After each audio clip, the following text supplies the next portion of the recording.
This is a work of fiction created for entertainment purposes. Before we begin our investigation, tell us in the comments where you are watching from. It's always fascinating to see how far these stories can reach. In the winter of 1962, a graduate student named Orrin Messick was conducting archival research at the Portage County Historical Society in Ravenna, Ohio. He was searching for records related to agricultural practices in the early 20th century, specifically the decline of small family farms following the Panic of 1907. What he found instead would consume the remaining years of his academic career and ultimately destroy his professional reputation.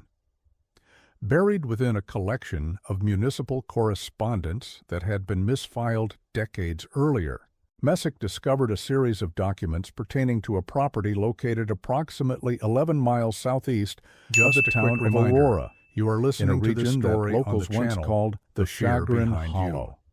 The documents included If you are hearing this from any report other channel, dated please November be aware that this 1913, video has been copied 3 sworn and depositions reposted from neighboring without my landowners, authorization. and a handwritten In letter that from a case, physician I named kindly Dr. ask you to Ambrose report it. Whitaker. Thank that you had for never been supporting sent. original content. The envelope remained sealed until Messick opened it 49 years after it was written. The letter began with a single sentence that would haunt Messick for the rest of his life. I have attended the dying in this county for 23 years, but I have never witnessed what I saw at the Caldwell farm, and I pray to God I never shall again. To understand what happened to the Caldwell family in the autumn of 1913, I need to take you back several years, to a time when the property on Breakneck Road was considered one of the more prosperous small holdings in the township.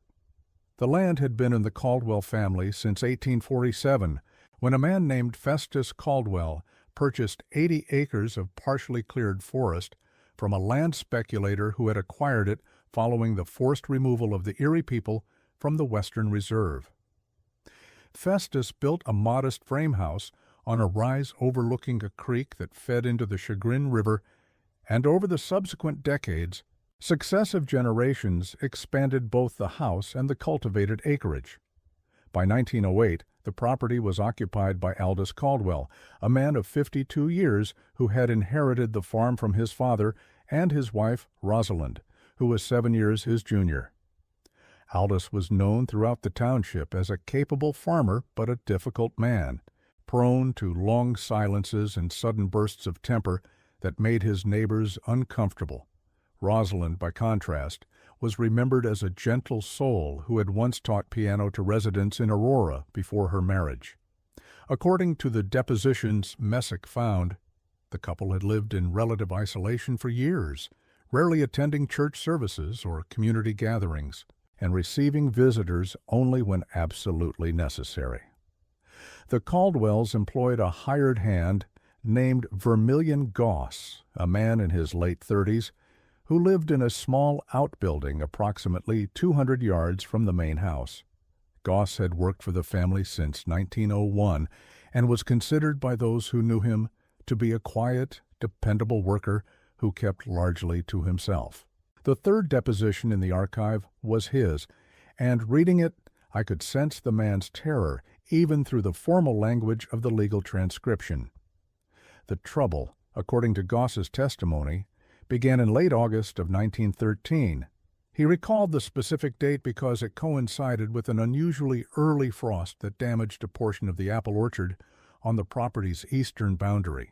On the morning of August 28th, Goss arrived at the main house to receive his daily instructions from Aldous, as was his custom. He found Rosalind standing alone in the kitchen, staring at the wall with an expression he described as peculiar in the extreme. When Goss asked after Aldous's whereabouts, Rosalind did not respond immediately. Nearly a full minute passed before she turned to face him, and when she did, Goss noticed that her eyes were rimmed with red, as though she had been weeping for hours. She told him that Aldous had gone down to the cellar the previous evening and had not yet emerged. When Goss offered to check on his employer, Rosalind seized his arm with surprising strength and said, "No." He asked not to be disturbed. He's working on something. Goss found this strange, but did not press the matter. Aldous Caldwell was not a man who welcomed questions about his activities. The hired hand went about his duties that day and the days that followed, but he noticed that Aldous remained absent from the daily operations of the farm. Rosalind would emerge from the house each morning to provide instructions, but her demeanor grew increasingly erratic. She would sometimes pause mid-sentence, cock her head as though listening to something Goss could not hear, and then resume speaking as if nothing had happened. By the second week of September, Goss became aware of a smell. He first noticed it on a Thursday morning when the wind shifted and carried air from the direction of the house toward the barn, where he was mending a harness. The odor was faint at that distance, but distinctive. Goss described it in his deposition as resembling spoiled meat, but with an underlying sweetness that made his stomach turn. He assumed that some animal had died beneath the house or in the walls, as sometimes happened with mice or squirrels. He mentioned it to Rosalind, suggesting that he could investigate and remove whatever carcass was responsible.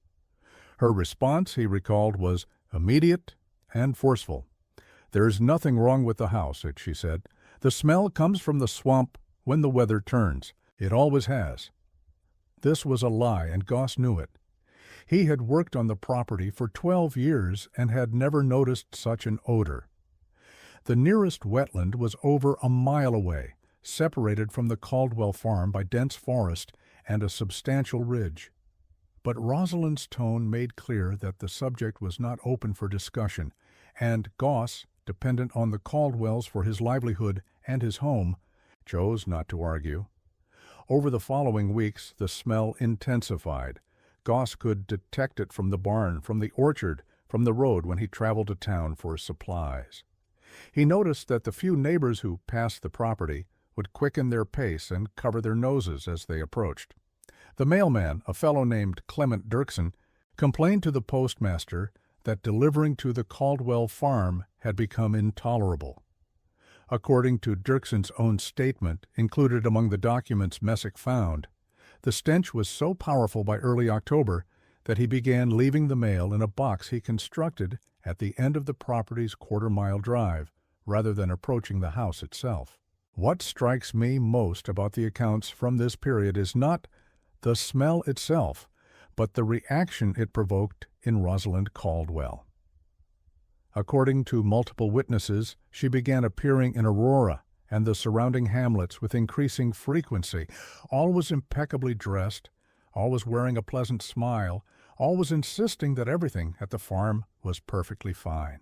She would speak at length about the coming harvest, about plans to renovate the parlor, about her husband's excellent health and good spirits. And all the while, her clothing carried the faint but unmistakable trace of the odor that had made her property infamous throughout the township. Goss, in his deposition, described an encounter that occurred on or around October 15th. He had been avoiding the main house as much as possible, conducting his work in the fields and the outbuildings while sleeping in the small cabin he occupied on the property. But that evening Rosalind summoned him to the house for supper, insisting that it would be improper for him to continue taking his meals alone. The hired hand approached the farmhouse as the sun was setting, painting the western sky in shades of orange and purple that he remembered with unusual clarity. The smell at close range was overwhelming. His eyes watered, his throat constricted. But Rosalind stood on the porch, beckoning him inside with that same placid smile, and Goss, for reasons he could never adequately explain, felt compelled to obey. The interior of the house was warm, almost stifling. A fire burned in the hearth despite the mild autumn evening. Rosalind had prepared a substantial meal, and the table was set for 3, though Aldous was nowhere to be seen. When Goss asked after his employer, Rosalind gestured toward the cellar door and said, "He's still working. He'll join us when he's ready." The cellar door, Goss noticed, had been fitted with a new lock. The mechanism was heavy, industrial, utterly incongruous with the rustic construction of the farmhouse. And around the edges of the doorframe, despite the overwhelming warmth of the house, Goss detected a cold draft that seemed to carry the worst of the smell directly into the room. Rosalind served the meal and ate with apparent enthusiasm, keeping up a constant stream of cheerful conversation about inconsequential matters. The approaching harvest, the quality of the season's preserves, a letter she had received from a distant cousin in Pennsylvania. Goss, his appetite suppressed by the pervasive odor, managed only a few bites before excusing himself with claims of feeling unwell. As he rose to leave, Rosalind's hand shot out and gripped his wrist. Her fingernails, he noticed, were ragged and unkempt, a striking contrast to the otherwise meticulous appearance she presented. "You must understand," she said, her voice suddenly low and intense, "that Aldous is very close to completing his work. He's been working on it for so long. We mustn't disturb him now." Goss asked what work she meant. Rosalind's smile flickered, and for a moment something else moved behind her eyes. Something, Goss said, that looked very much like fear. "He's building something," she said, "in the cellar, something important." That night, from his cabin 200 yards distant, Vermilion Goss heard sounds coming from the main house. He described them as rhythmic, almost musical, punctuated by long periods of silence. At one point he was certain he heard singing, though he could not make out the words or identify the voice. And beneath it all, constant and unwavering, was a sound he compared to breathing. But the breaths were too slow, too deep, too sustained to be human. They seemed to come from the earth itself, from the foundation of the house, from somewhere below. The following morning, Goss made a decision that would haunt him for the rest of his life. He left. He packed his belongings, walked the 11 miles to Aurora, and never returned to the Caldwell farm. He found lodging at a boarding house on Main Street and sent word to Aldous that he was terminating his employment, effective immediately. He received no response. In his deposition, Goss expressed profound guilt over his abandonment of the Caldwells, particularly Rosalind. But he also admitted that his fear had overwhelmed his conscience. Something was wrong at that farm, he knew, something beyond the smell, beyond the locked cellar door, beyond Aldous's prolonged absence. And whatever it was, Goss wanted no part of it. The question that consumed Orrin Messick during his research was deceptively simple. What was Aldous Caldwell building in his cellar? The documents he found offered tantalizing hints, but no definitive answer.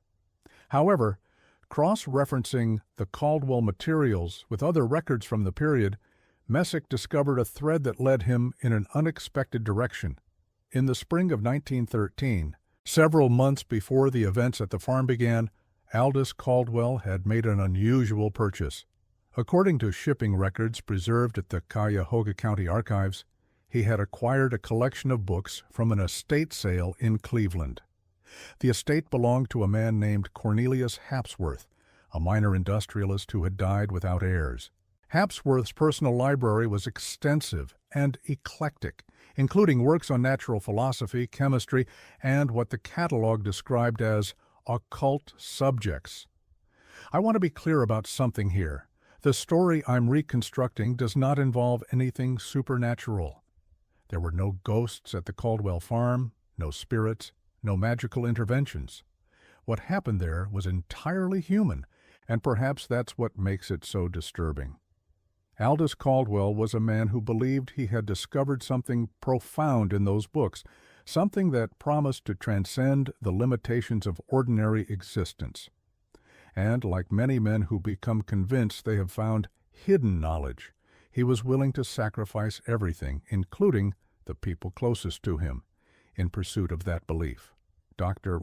Ambrose Whitaker's unsent letter provides the most detailed account of what was found when authorities finally entered the Caldwell farmhouse on November 3, 1913.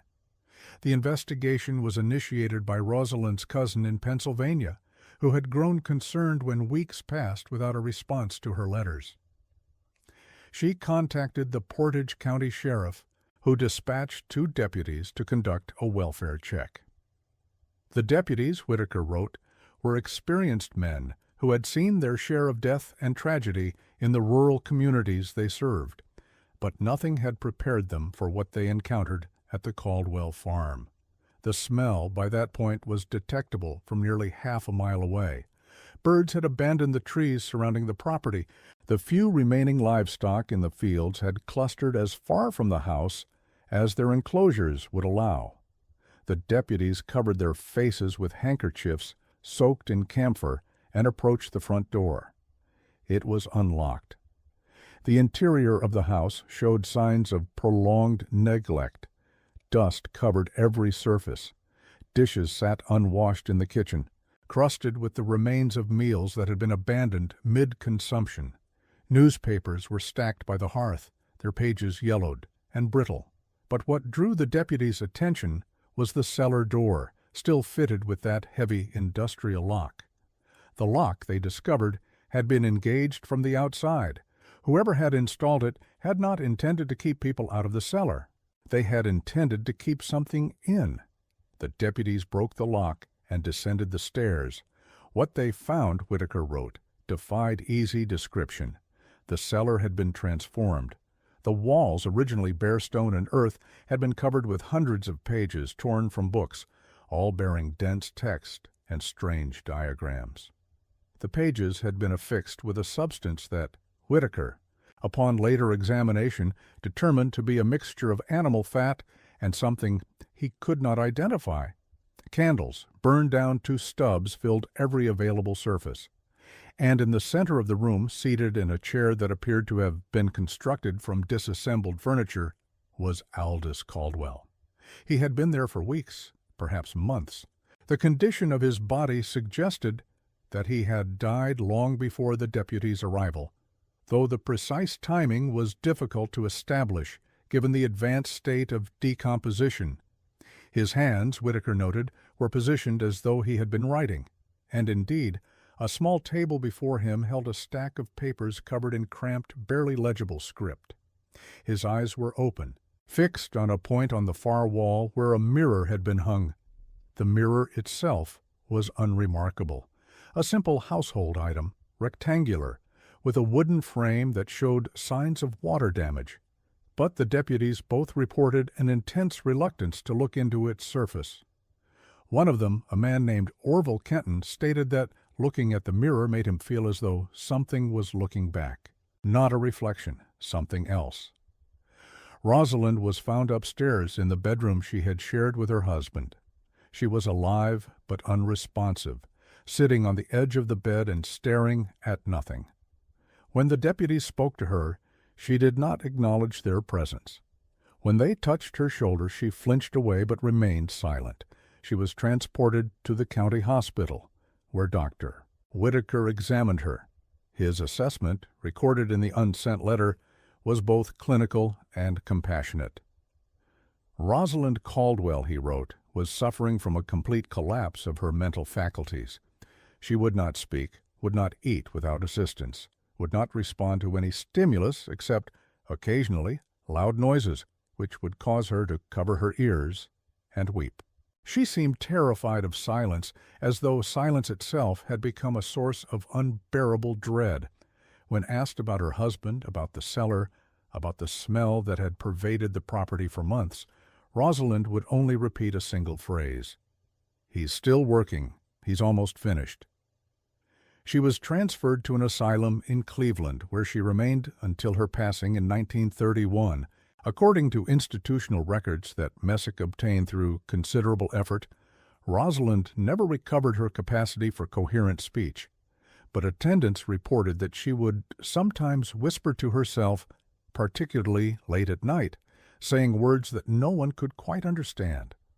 One attendant, in a note appended to Rosalind's file, wrote that she once heard the patient say, "The walls are breathing again." B. Postites. The papers found on Aldous Caldwell's writing table were collected as evidence and later archived with the coroner's report. Messick was unable to locate the originals, which appear to have been lost or destroyed sometime before 1950. However, the coroner's report includes partial transcriptions of several passages, and these provide some insight into the nature of Aldous's obsession. The writings describe a theory borrowed and adapted from the books Aldous had acquired from the Hapsworth estate regarding the nature of physical matter. Aldous believed, or came to believe, that the solid world perceived by human senses was merely a thin membrane stretched over a deeper reality. This deeper reality, he wrote, was not supernatural in nature, but rather a more fundamental state of existence, one that could be accessed through specific combinations of sensory deprivation, focused concentration, and what he called the mortification of fixed perspective.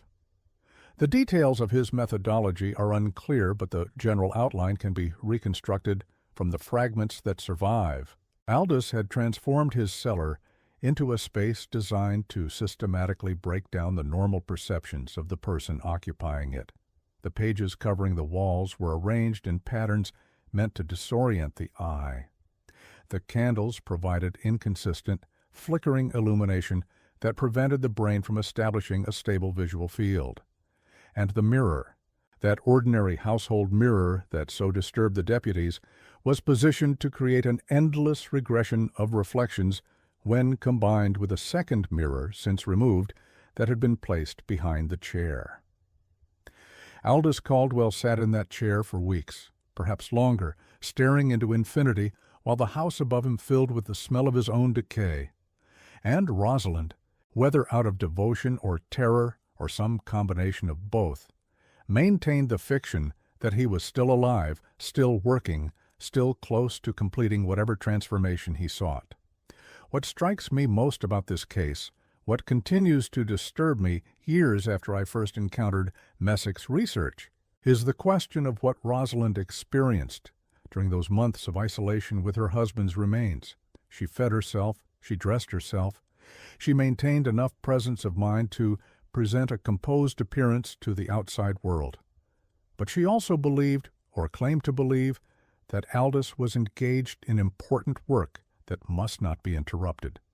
Was this denial, complicity, a form of protective dissociation that allowed her mind to survive an unbearable reality? I have studied hundreds of cases in my work, and I have learned that the human capacity for self-deception is nearly limitless. People will convince themselves of almost anything to avoid confronting a truth they cannot bear. But Rosalind Caldwell's case goes beyond ordinary denial. She actively maintained the household around a person who no longer existed, who had become nothing more than remains in a basement for months. She served dinner to a hired hand while her husband's body decayed 20 feet below. She smiled and chatted about preserves and distant cousins, while the evidence of her tragedy permeated every breath she took.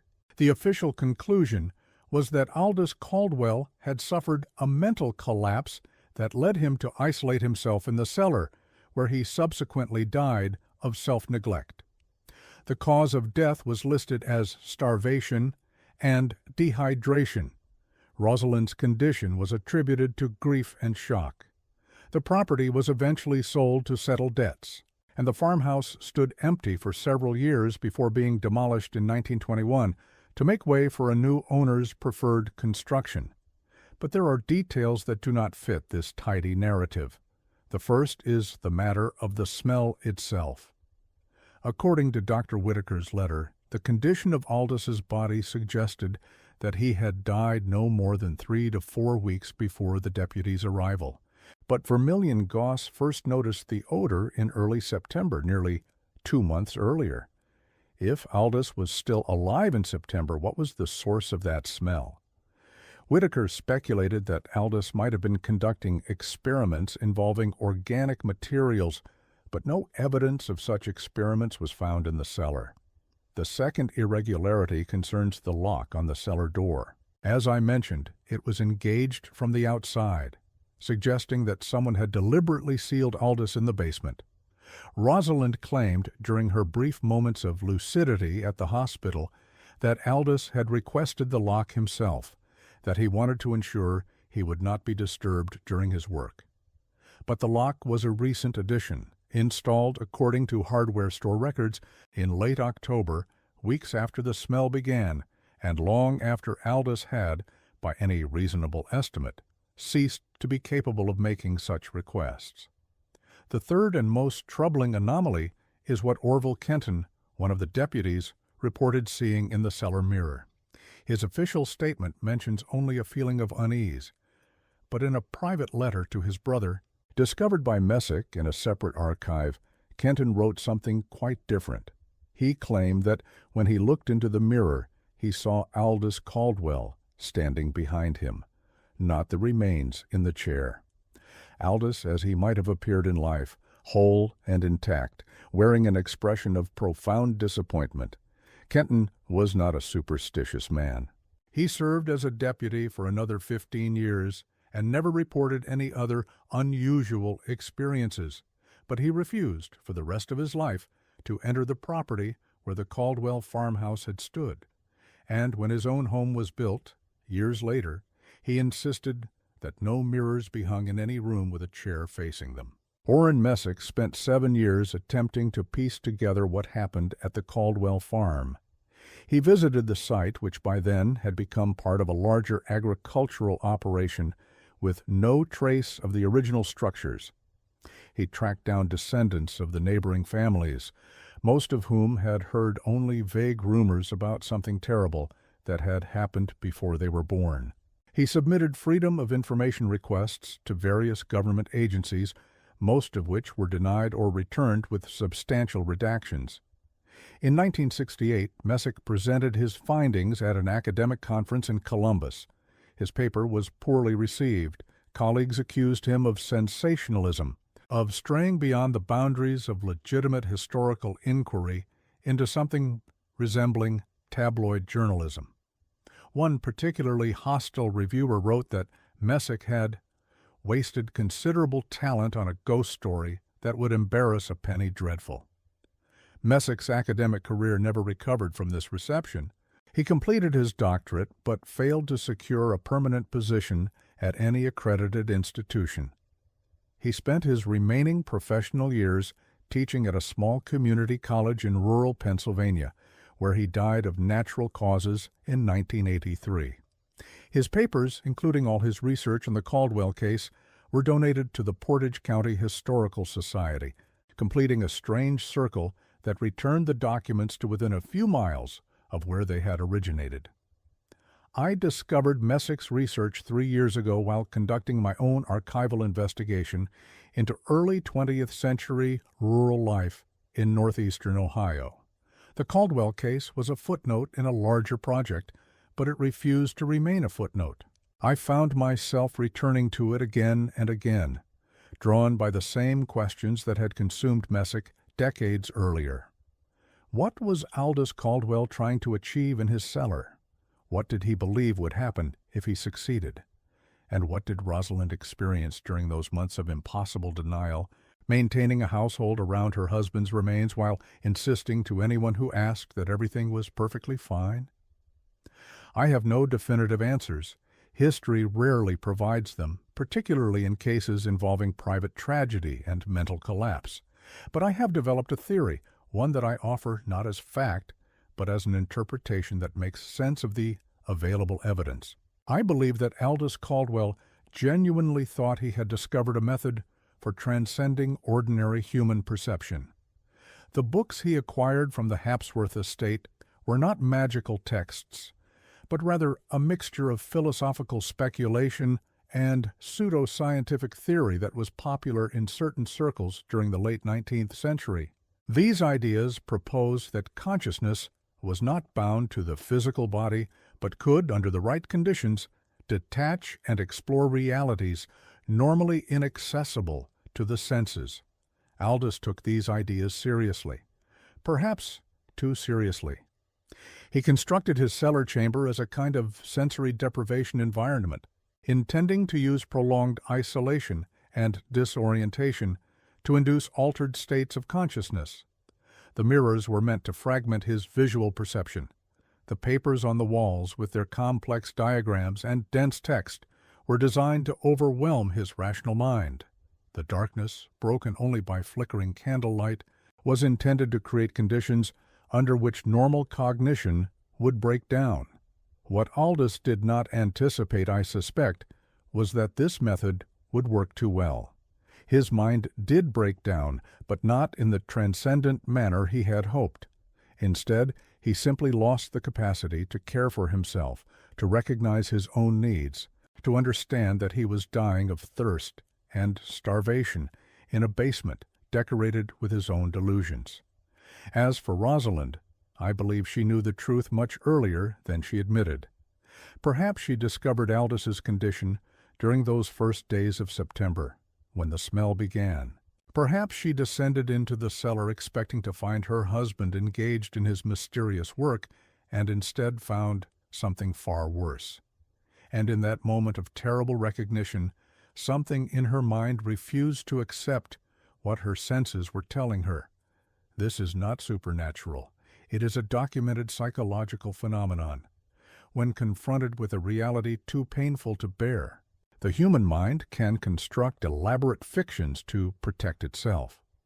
Rosalind built a fiction in which Aldous was still alive, still working, still close to a breakthrough that would justify all his strange behavior. She maintained this fiction with remarkable consistency, enough to fool her neighbors, her hired hand, even herself for most of her waking hours. But the smell remained. The truth kept seeping through the floorboards, permeating every corner of the house, making itself known no matter how determinedly Rosalind ignored it. And eventually, when the authorities finally broke down the cellar door and confirmed what she had spent months denying, her mind simply gave up. It could no longer sustain the fiction, but it also could not process the truth. So it retreated into a space beyond words, beyond coherent thought, beyond everything except fear of the silence that had once filled that cellar. The silence where her husband had sat and stared and died while she served dinner upstairs and pretended not to notice. I think about Rosalind Caldwell often. I think about the neighbors who noticed the smell but did not investigate. I think about Vermilion Goss, who sensed that something was terribly wrong but chose to walk away rather than confront it. I think about all the small choices that allowed this tragedy to unfold over months, when intervention might have made a difference. And I think about how easy it is, even now, to dismiss the signs of suffering in the people around us, to accept comfortable explanations for uncomfortable observations, to tell ourselves that someone else will handle it, that it's not our place to interfere, that perhaps we're just imagining things. The Caldwell farmhouse is gone now, replaced by an equipment barn that shows no trace of what stood there before. The road has been paved and straightened, erasing the original route that Vermilion Goss walked when he fled the property. The swamp that Rosalind blamed for the smell has been drained and converted to cropland. Almost nothing remains of the physical environment in which this tragedy occurred. But the records survive, the depositions, the coroner's report, Dr. Whitaker's unsent letter, still sealed in its original envelope when Messick found it, and now preserved under archival conditions at the Historical Society. The letter Orville Kenton wrote to his brother describing what he saw in that ordinary household mirror. The notes from the asylum where Rosalind spent the last 18 years of her life whispering about walls that breathe. These documents ask us to remember, to acknowledge that something happened on a small farm in northeastern Ohio more than a century ago, something that destroyed 2 lives and haunted everyone who encountered it, something that began, as tragedies often do, with choices that seemed reasonable at the time. Aldous Caldwell chose to pursue ideas that took him beyond the boundaries of sanity. Rosalind Caldwell chose to protect her husband's work, even after protecting it made no sense. Vermilion Goss chose to walk away rather than ask the questions that needed to be asked.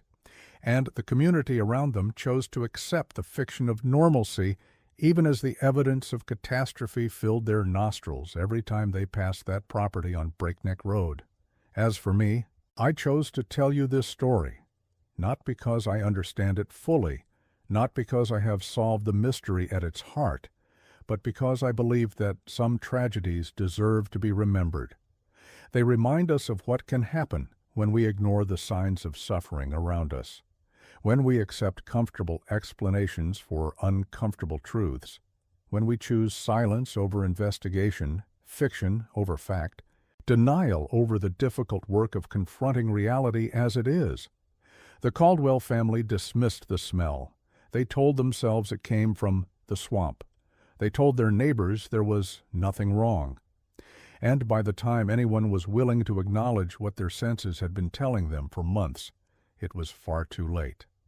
I wonder sometimes what would have happened if just one person had insisted on knowing the truth, if Vermilion Goss had descended those cellar stairs instead of walking away, if the mailman had reported his concerns to the sheriff weeks earlier, if anyone at all had refused to accept Rosalind's reassurances and demanded to see Aldous with their own eyes. But history does not deal in what-ifs. It records what happened, not what might have been. And what happened at the Caldwell farm was a slow, preventable tragedy that unfolded in plain sight, hidden only by the willingness of everyone involved to pretend they could not see it. I found a single photograph during my research. It shows the Caldwell farmhouse as it appeared in 1907, 6 years before the events I have described. The house looks pleasant, well-maintained, surrounded by mature trees and a neat fence. A woman stands on the porch, though her features are indistinct due to the limitations of early photography. It might be Rosalind, or it might be someone else entirely. Looking at that photograph, I try to imagine what the people who lived there felt, the hopes they had for the future, the ordinary concerns of farm life in rural Ohio at the turn of the century. They could not have known what was coming. None of us ever do. But perhaps that's the most important lesson of the Caldwell case. We never know what's coming. We can only pay attention to the present, to the signs and signals that tell us something is wrong, and choose to act or not act based on what we observe. The residents of that township in 1913 chose not to act. They noticed the smell and looked away. They heard the rumors and dismissed them. They saw Rosalind's brittle smile and accepted it at face value, because accepting it was easier than asking questions. And in the end, 2 people died alone, surrounded by their delusions, while the world outside continued as if nothing was wrong. I think that's the true horror of this story. Not the decomposing body in the cellar, not the mirror that made a deputy see things that weren't there. Not even Rosalind's decades of silent terror in an asylum. The true horror is how normal it all seemed to the people who witnessed it, how easily they incorporated the extraordinary into the ordinary, how quickly they found explanations that allowed them to continue with their lives. It could happen again. It probably is happening somewhere right now. Someone is ignoring signs that something is terribly wrong because acknowledging those signs would require action, would disrupt the comfortable fiction of normalcy, would force a confrontation with realities we would rather not face. The walls are always breathing if we pay attention. The question is whether we choose to notice. What do you think happened in that cellar? Was Aldous Caldwell simply a man who went mad in isolation, or was there something more to his strange work? And what about Rosalind maintaining her impossible denial for month after month? Was she protecting her husband, protecting herself, or protecting something else entirely? I have my theories, as I've shared with you, but the truth, if there is a single truth to be found in this case, remains as elusive as whatever Aldous thought he saw in that mirror. Some mysteries are solved, others simply fade away, leaving only documents and questions, and the faint, persistent smell of something not quite right. But there is more to this story. There are details I have not yet shared, threads I followed during my research that led me into increasingly strange territory. And while I cannot verify everything I discovered, I believe you deserve to hear it, to make your own judgments about what it might mean. In the summer of 1964, 2 years after Orrin Messick first discovered the Caldwell documents, he received an unexpected letter.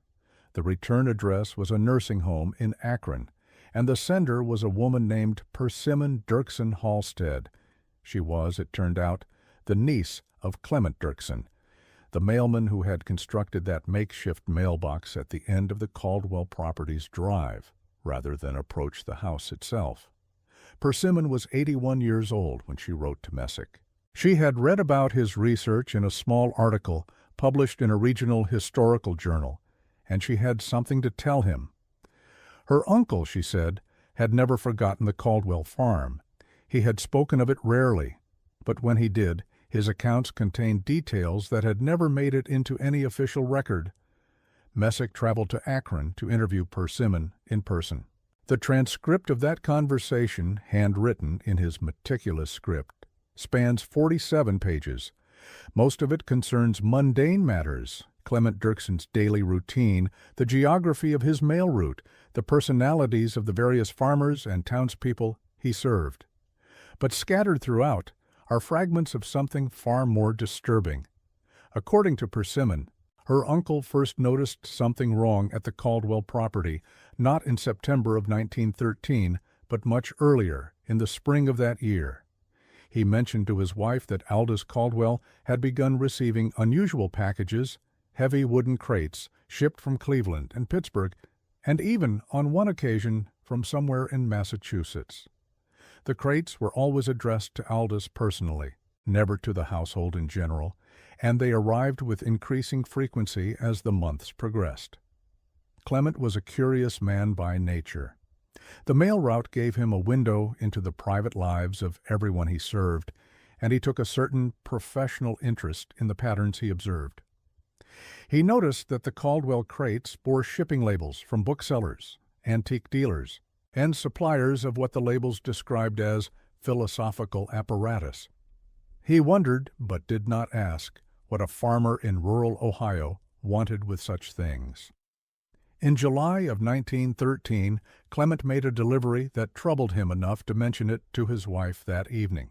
The package was small, wrapped in brown paper and secured with twine, and it had been shipped from an address in Salem, Massachusetts. The return address identified the sender only as the Thatcher Collection. Waspum. When Clement handed the package to Rosalind at the door, she accepted it without comment, but he noticed that her hands trembled as she took it. As Clement turned to leave, Rosalind called after him. She asked if he had noticed anything unusual on the road, any strangers passing through the area. Clement said he had not. Rosalind nodded almost to herself and said something that struck Clement as deeply odd. "Good. He says they might try to stop him." When Clement asked who might try to stop whom, Rosalind's expression changed. The worry drained from her face, replaced by that pleasant, vacant smile that would become so familiar to everyone who encountered her in the months to come. "Oh, nothing," she said. "I was just thinking out loud. You know how it is, living way out here. The mind wanders."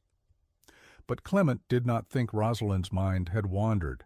He thought she had said exactly what she meant to say, and then, realizing her mistake, had retreated behind a mask of normalcy. He wondered who he was, though he assumed it was Aldous. And he wondered what Aldous might be doing that someone would try to stop.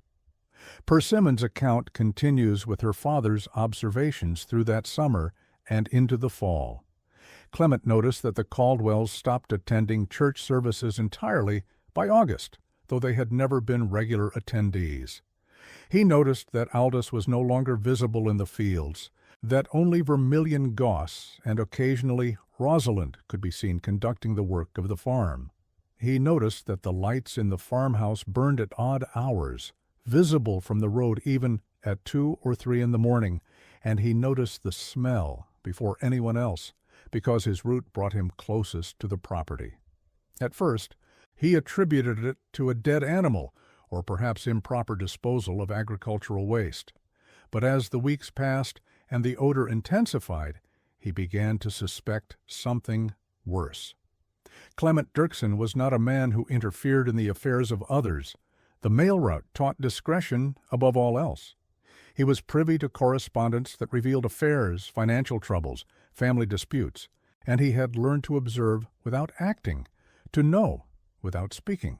But the Caldwell situation tested the limits of his professional detachment. In late September, according to Persimmon, her uncle made a decision.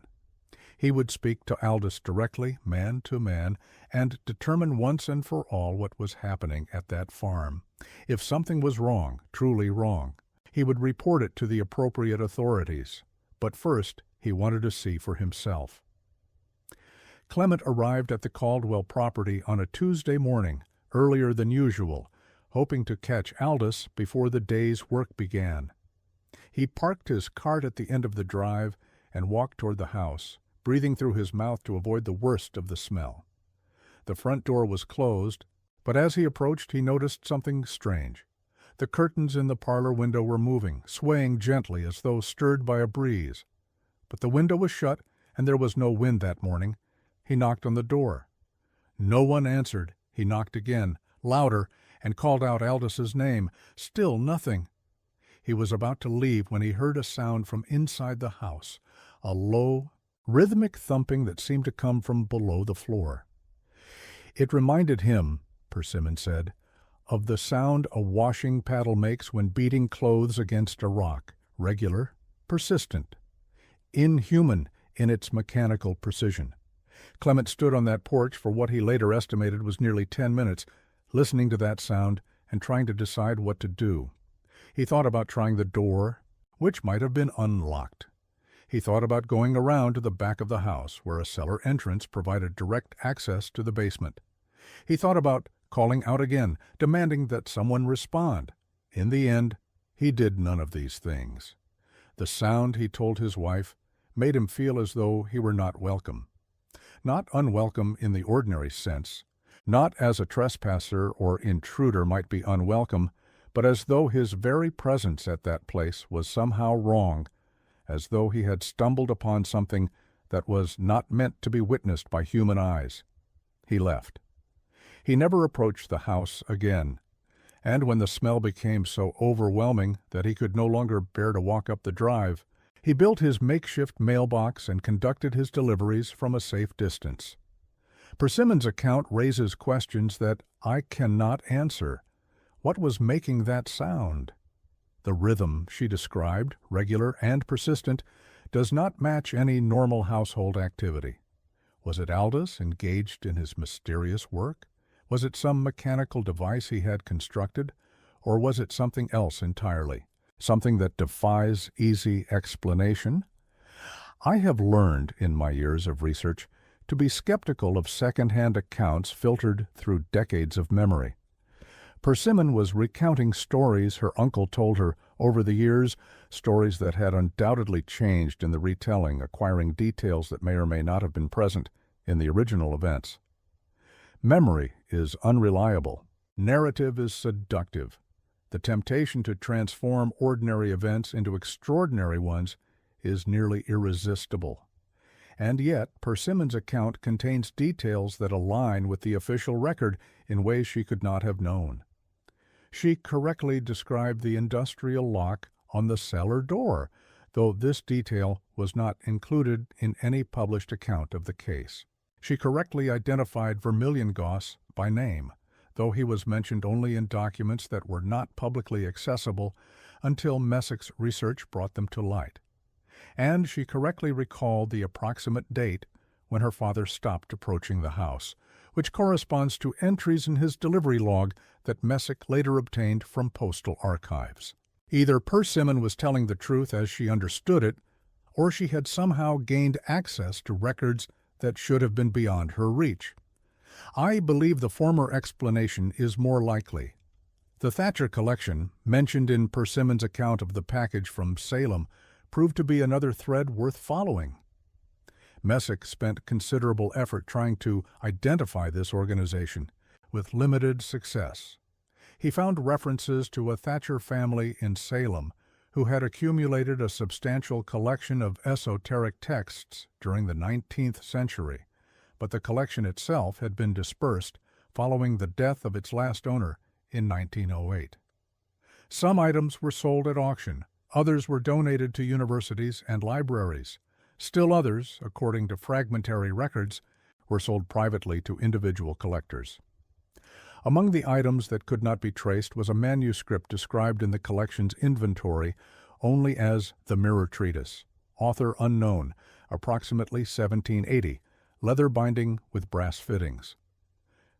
This manuscript was recorded as sold in April of 1913 to an unnamed buyer in Ohio.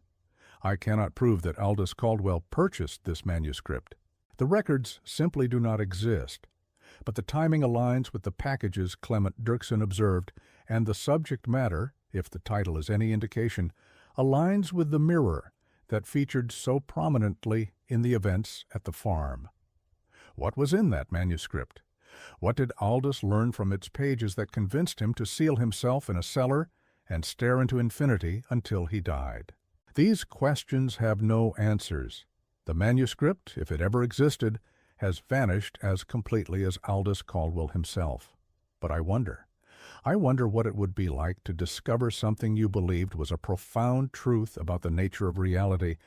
I wonder what you would be willing to sacrifice in pursuit of that truth. And I wonder if you succeeded in perceiving something beyond ordinary human experience, whether you would still be human enough to survive the knowledge. Aldous Caldwell believed he was close to something. That much is clear from the fragments of his writings that survive. He believed that the boundaries of perception could be transcended, that the solid world was merely a veil, that there was something more waiting to be discovered. And he was willing to die in that belief, to let his body waste away, while his mind reached for something it could never quite grasp. I find that both terrifying and, in a strange way, admirable. Most of us live our lives within comfortable boundaries, accepting the world as it presents itself, never questioning whether there might be more than what our senses reveal. Aldous questioned. Aldous sought. And Aldous was destroyed by what he found, or by what he failed to find, or by the very act of seeking. There is one final document I must share with you. It was not among the materials Messick discovered at the Historical Society. I found it myself 3 years ago in a private collection that had been assembled by a descendant of Dr. Ambrose Whitaker. The document is a second letter written by Whitaker several months after the first. Unlike the first letter, this one was sent, though the recipient's name has been redacted in the copy I obtained. The letter is dated February 12, 1914, and it concerns Rosalind Caldwell. Whitaker had continued to follow Rosalind's case after she was transferred to the asylum in Cleveland. He visited her twice, once in December of 1913 and again in January of 1914. His observations from these visits are recorded in the letter with clinical precision, but beneath the professional language, I detect a current of genuine horror. During the December visit, Rosalind was largely unresponsive, as she had been since her admission. She sat in a chair by the window, staring at the grounds outside, and did not acknowledge Whitaker's presence even when he spoke directly to her. But at one point she turned her head and looked at him, and in that moment Whitaker wrote, "I saw such fear in her eyes as I have never witnessed in any human being, before or since." He asked her what she was afraid of. She did not answer with words. Instead, she raised one hand and pointed at the wall behind him, at a small decorative mirror that hung there, the kind of common household item found in countless rooms throughout the asylum. Whitaker followed her gaze. He saw nothing unusual in the mirror, only his own reflection and the room behind him. But when he turned back to Rosalind, she had covered her face with her hands and was weeping silently, her entire body shaking with the force of her distress. The staff informed Whitaker that this was a common occurrence. Rosalind became agitated in the presence of any reflective surface, to the point that mirrors had been removed from her room, and she was not permitted in areas where they were present. When asked why mirrors disturbed her, she would only shake her head and refuse to speak. The January visit was different. Whitaker arrived to find Rosalind in an unusually communicative state. She recognized him, called him by name, and even asked after his wife, whom she had met once at a social function years earlier. Whitaker was encouraged by this apparent improvement and spent nearly an hour in conversation with her. Most of what they discussed was mundane, memories from Rosalind's life before the tragedy, her experiences at the asylum, her hopes for eventual recovery. But near the end of the visit, Whitaker made the mistake of asking about Aldous. Rosalind's demeanor changed immediately. The color drained from her face. Her hands gripped the arms of her chair so tightly that her knuckles went white. And when she spoke, her voice was barely above a whisper. "He's still there," she said. "In the cellar, in the mirror. He never left." Whitaker tried to explain that Aldous was deceased, that his body had been recovered and buried in the family plot at the Aurora cemetery. Rosalind shook her head. "You buried his body," she said, "but that's not where he went. He went into the mirror. He's been there all this time, and he's angry. He's so angry that they took the mirror away before he could come back." She would say nothing more on the subject. When Whitaker attempted to press her, she retreated into her previous state of unresponsiveness, and she remained in that state for the duration of his visit. The staff later informed him that she did not speak again for nearly 3 weeks. Whitaker's letter concludes with a passage that I find deeply affecting. He wrote, "I have practiced medicine for many years, and I have seen every variety of mental disturbance that afflicts the human mind. I have seen patients who believed themselves to be Napoleon, who conversed with invisible companions, who insisted that their thoughts were being read by machines hidden in the walls. In every case I could trace the delusion to some comprehensible cause, some trauma or defect or disease that explained, at least in part, the patient's departure from reality. But I cannot explain Rosalind Caldwell. Her fear is too specific, too consistent, too utterly convincing to be mere delusion. When she speaks of her husband in the mirror, she speaks with the certainty of someone describing an observed fact, not an imagined fantasy. And I find myself, against all my training and all my professional judgment, wondering whether she might be telling the truth. I know this is impossible. I know that mirrors reflect light and nothing more. I know that the deceased do not persist in glass and silver. I know all of these things. And yet, when I look into a mirror now, I find myself hesitating. I find myself wondering what I might see if I looked just a little longer, just a little deeper. And I find myself in those moments profoundly grateful that I lack the courage to find out. That is where the letter ends. Whitaker never wrote about the Caldwell case again, at least not in any document that has survived. He continued to practice medicine in Portage County until his retirement in 1923, and he passed away in his sleep in 1931, the same year Rosalind Caldwell departed from the Cleveland Asylum. I have thought about that letter many times since I first read it. I have thought about what it means for a rational, educated man to confess such fears on paper. I have thought about Rosalind, spending 18 years in an institution, convinced that her husband was watching her from every reflective surface. I have thought about Aldous, sitting in his chair in the cellar, staring into infinity, while his body decayed around him. And I have thought about the mirror that Deputy Orville Kenton saw something in, the ordinary household mirror with the water-damaged frame. The mirror that was removed from the cellar and, according to the available records, destroyed along with the other contents of the house when it was demolished in 1921. Or was it? This is where my research takes a turn that I'm almost embarrassed to report. It seems too convenient, too much like the plot of a sensational novel, to be credible. And yet the evidence, such as it is, speaks for itself. In 1954, an antique dealer in Youngstown, Ohio, acquired a collection of household items from the estate of a man named Phineas Orville Kenton. Phineas was the nephew of Orville Kenton, the deputy who had discovered the Caldwell remains. Among the items in the collection was a rectangular mirror with a wooden frame showing signs of water damage. The mirror had been stored in a barn on the Kenton property for decades, covered with a canvas tarp and surrounded by other items that Orville had apparently been unwilling to display or use. His nephew, inheriting the property after Orville's passing in 1947, had left everything undisturbed until his own failing health forced him to sell the land and its contents. The antique dealer, a man named Mordecai Strand, kept no record of what happened to the mirror after he acquired it. His business records, preserved by his family after his passing in 1972, show only that the mirror was sold to an unnamed buyer sometime in 1955. The price was $10, a modest sum that suggests Strand saw nothing particularly valuable or unusual about the item. The trail ends there. The mirror.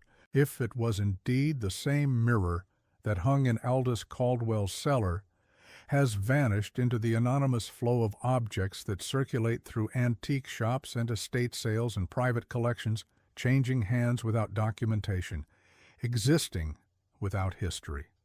But I wonder where it is now. I wonder who owns it, if anyone does. I wonder whether they know its history, whether they sense anything unusual about it, whether they have ever looked into its surface and seen something that was not quite a reflection. I wonder if Aldous Caldwell is still in there, still watching, still waiting for someone to look just long enough, just deeply enough, to see him looking back. These are not rational thoughts. I know this. I am not a superstitious person. I've spent my career investigating historical events with skepticism and rigor, demanding evidence before accepting claims, rejecting the supernatural in favor of explanations grounded in human psychology and material reality. But some cases resist explanation. Some tragedies cannot be reduced to simple causes and effects. Some questions have no answers, only echoes that persist long after the events themselves have faded into memory. The Caldwell case is one of these. I have told you everything I know, everything the documents reveal, everything that Messick and Whitaker and Persimmon, Dirks and Halstead and all the others have contributed to our understanding of what happened on that farm in 1913. But I have not solved the mystery. I have only traced its outlines, illuminated its shadows, and left you to draw your own conclusions. What do you think happened in that cellar? What did Aldous find in those books, in that manuscript from Salem, in the depths of that mirror? What did Rosalind see that destroyed her capacity for normal human existence? And what might we find if we looked, really looked, into the dark spaces that surround us? There is a particular kind of fear that this case evokes in me. It is not the fear of violence or physical danger. It is not even the fear of the unknown precisely. It is something more insidious than that. It is the fear that reality itself might be thinner than we imagine, that the solid ground beneath our feet, the familiar faces of our loved ones, the comfortable certainties of daily life, all of it might be nothing more than a screen stretched over something else, something we are not meant to see, something that might see us if we look too closely. Aldous Caldwell looked. Whatever he found, it consumed him entirely. His body sat in that chair while his mind went somewhere else, somewhere from which it could not or would not return. And Rosalind, left behind in the ordinary world, was forced to witness something she could never adequately explain or escape. I think about the smell that pervaded the Caldwell farm for those months, how everyone noticed it, how everyone found reasons to ignore it. The swamp, Rosalind said, though there was no swamp. Agricultural waste, the neighbors assumed, though they knew better. Human beings are remarkably good at finding explanations that allow them to avoid uncomfortable truths. We do it every day, in ways large and small. We tell ourselves that the friend who seems depressed is just tired, that the spouse who has grown distant is simply busy with work, that the situation we are pretending not to see is not really our concern.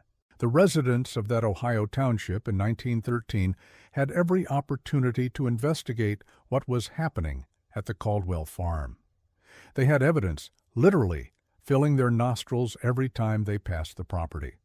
And yet they chose, collectively and individually, to look away, to accept fictions, to prioritize their own comfort over another person's potential suffering.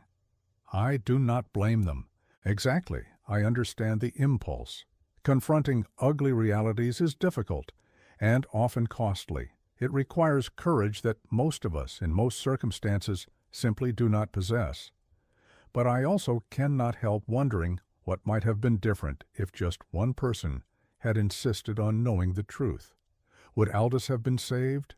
Probably not. By the time the smell became noticeable, he was likely already too far gone to be reached.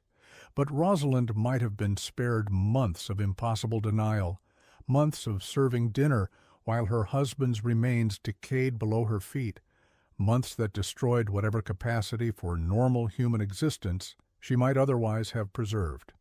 The tragedy of the Caldwell case is not just what happened, but what did not happen.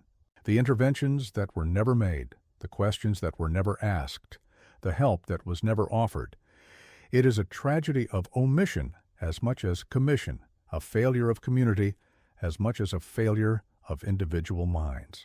And that, perhaps, is why I keep returning to this case, because it reminds me of my own capacity for looking away, my own tendency to accept comfortable explanations for uncomfortable observations, my own willingness to assume that someone else will handle the problems I would rather not face.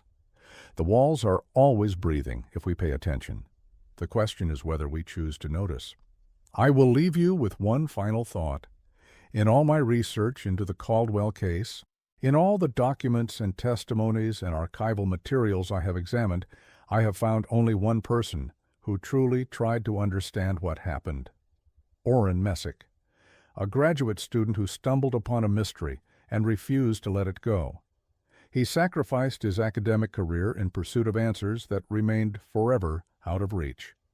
He spent years chasing threads that led nowhere, interviewing elderly witnesses with failing memories, requesting documents that no longer existed. And in the end, he accomplished nothing concrete. He solved no mystery. He brought no justice. He changed no outcomes. The Caldwells remained just as tragic, Rosalind's asylum years just as empty, Aldous's work just as incomprehensible as they had been before Messick began his research. But he looked. That is what I admire about him. That is what I try to emulate in my own work. He did not accept the comfortable explanations. He did not assume that the official record told the whole story. He kept asking questions, kept following threads, kept trying to understand. Perhaps that is all any of us can do when confronted with the darkness in human experience. We cannot always prevent tragedy. We cannot always understand what drives people to the extremes of obsession and denial. But we can refuse to look away. We can pay attention. We can honor the suffering of others by trying to comprehend it, even when comprehension remains forever incomplete. Aldous Caldwell sought to see beyond the veil of ordinary perception. Whatever he found destroyed him. But the impulse itself, the desire to know what lies beneath the surface of things, is not evil. It is profoundly human. It is the same impulse that drives scientific inquiry, artistic creation, philosophical speculation. The difference lies in how we pursue it and what we are willing to sacrifice along the way. Aldous sacrificed everything, including the person who loved him most. That is his tragedy, but it is also a warning. The desire to transcend ordinary limits, to perceive what others cannot see, to access deeper truths, this desire must be tempered by humility and compassion. We must remember that we are not alone in the world, that our seeking affects others, that some doors, once opened, cannot be closed. The mirror in the Caldwell cellar showed Aldous something. I do not know what. I suspect I never will.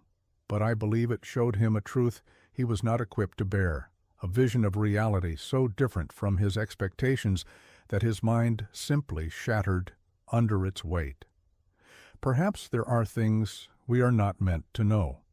Perhaps the veil that Aldous sought to pierce exists for a reason, protecting our fragile consciousnesses from realities we cannot comprehend. Or perhaps Aldous' failure was not in the seeking, but in seeking alone. Perhaps if he had shared his work with others, subjected his theories to scrutiny, accepted help and guidance along the way, he might have found a different path. We will never know. The Caldwell case remains, like so many cases, a collection of fragments and questions and haunted speculation. I have shared what I know. The rest is silence.